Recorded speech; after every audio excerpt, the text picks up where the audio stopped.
आपल्यापैकी 90% माणसं रस्ता आहे म्हणून चालत राहतात आणि आयुष्य आहे म्हणून जगत राहतात आणि चौरस्त्यावर आल्यावरती मग पस्तावतात.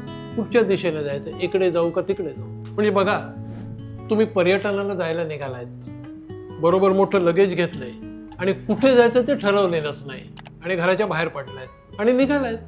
कुठे जाणार? वाटेत भूक, उपासमार, चोरीमारी, नुसतं दिशाहीन चालत राहण्याला काय अर्थ आहे? माणूस पस्तावतो.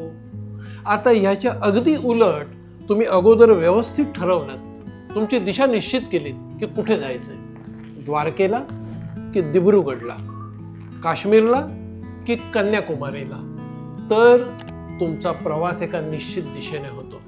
त्यानंतर तुम्ही कसं जायचंय ते निश्चित करता. म्हणजे ट्रेनने जायचंय की फ्लाईटने जायचंय की रस्त्याने जायचंय. रस्त्याने जायचं तर कुठून जायचं? दिल्लीवरून जायचं का जयपूरवरून जायचं? मग तिथे किती दिवस राहायचं? ही सगळी आखणी झाली की तुमचा प्रवास सुखाचा होतो. सगळ्यात महत्त्वाचं म्हणजे तो योग्य दिशेने होतो. यालाच गोल सेटिंग किंवा ध्येय निश्चिती असं म्हणतात. आयुष्यात जर यशस्वी व्हायचं असेल तर सगळ्यात आधी ध्येय निश्चित करणं आवश्यक असतं.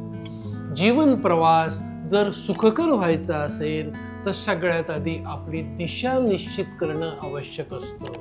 तेव्हा दिशा निश्चित करा आणि लागा चालू. शुभास्ते पंथानम संतू. Happy journey. कसं वाटलं आम्हाला कळवा कॉमेंट बॉक्समध्ये. वाट पाहतोय.